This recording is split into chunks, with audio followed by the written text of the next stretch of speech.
بسم اللہ الرحمن الرحیم اللہم صلی علی محمد وعلی آل محمد کما صلیت علی ابراہیم وعلی آل ابراہیم انک حمید مجید اللہم بارک علی محمد وعلی آل محمد کما بارکت علی ابراہیم وعلی آل ابراہیم انک حمید مجید۔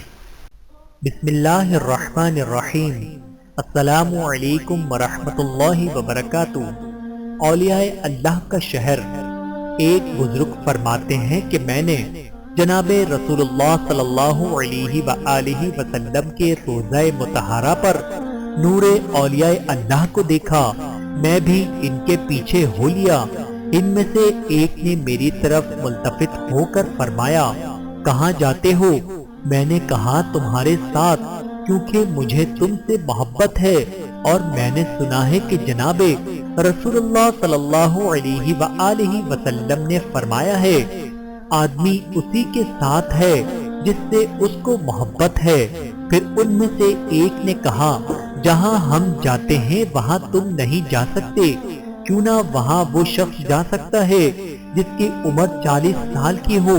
پھر ایک اور نے کہا، آنے دو، کیا عجب ہے کہ اللہ تعالیٰ اسے بھی وہاں جانا نصیب کر دے۔ القصہ میں چلا اور زمین ہمارے نیچے سے خود بخود قطع ہوتی جاتی تھی۔ چلتے چلتے ایک شہر میں پہنچے کہ وہ چاندی سونے سے بنایا گیا تھا، اور وہاں کے درخت خوب گنجان تھے، اور نہریں جا رہی تھیں، اور عمدہ عمدہ میوے بکثرت تھے۔ غرض ہم اس شہر کے اندر گئے اور وہاں سے مختلف انواع کے میوے کھائے، اور 3 سیب وہاں سے میں نے اپنے پاس رکھ لیے، اور انہوں نے بالکل منع نہیں کیا۔ جب وہاں سے واپس آنے لگے تو میں نے پوچھا، یہ کون سا شہر ہے؟ فرمایا، اولیاء اللہ کا شہر ہے۔ جب ان کا سیر کرنے کو جی چاہتا ہے تو جہاں کہیں وہ ہوں، ان کے سامنے کل شہر ظاہر ہو جاتا ہے، لیکن 40 سال کی عمر سے کم کا سوائے تیرے یہاں آج تک کوئی نہیں آیا۔ پھر جب ہم مکہ آئے تو میں نے ایک دامغانی کو ان سیبوں میں سے ایک سیب دیا، اس نے پھینک دیا۔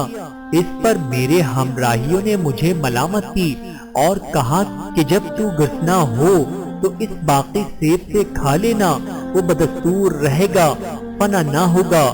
القصہ میں اپنے گھر آیا اور میرے پاس ایک سیب باقی تھا۔ میری بہن مجھ کو آ کر لپٹ گئی اور کہنے لگی، بھائی جو تم ہمارے واسطے سفر سے ایک عجیب چیز لائے ہو وہ کہاں ہے؟ میں نے کہا، کیا عجیب چیز لایا تھا؟ مجھے دنیا کی کیا چیز میسر ہوئی ہے جو تمہارے لیے لاتا؟ اس نے کہا، وہ سیب کہاں ہے؟ میں نے اسے چھپا لیا اور کہا، کون سا سیب؟ اس نے کہا، ہم سے کیوں چھپاتے ہو؟ تمہیں تو اس شہر کی سیر دھکے کھا کر نصیب ہوئی، اور مجھے تو 20 برس کی عمر ہی میں اس شہر میں لے گئے تھے، اور واللہ بغیر میری خواہش کے مجھے بلایا گیا تھا۔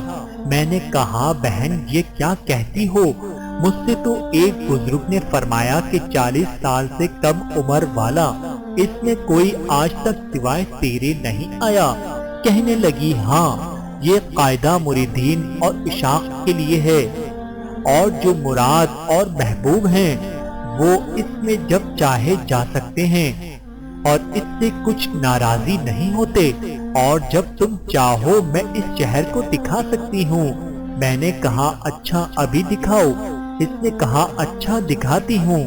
یہ کہہ کر آواز دی کہ اے شہر حاضر ہو، میں قسم کھا کر کہتا ہوں کہ اس کے کہتے ہی بعینہ وہی شہر آنکھوں سے دیکھ لیا، اور دیکھا کہ وہ شہر میری بہن کی طرف جھک رہا ہے۔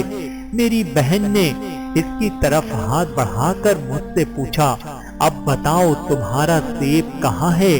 اس کے بعد وہ سیب جو میرے اوپر تھا مجھ پر گرا۔ میں یہ عجیب معاملہ دیکھ کر ہنسا۔ یہ عجیب واقعہ دیکھ کر میں نے اپنے آپ کو بہت حقیر سمجھا، اور میں پہلے نہ جانتا تھا کہ میری بہن بھی ایسے لوگوں میں سے ہے۔ بہوالا نسبت البساتین۔ میرے محترم عزیزو، اس واقعے سے ہمیں سبق ملتا ہے کہ اللہ تعالیٰ کے اپنے ہر بندے کے ساتھ الگ معاملہ ہے۔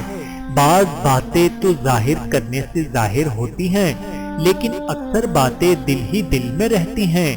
بندہ اپنے حالات کی اپنے رب کو اطلاع دے کر دعائیں مانگتا ہے۔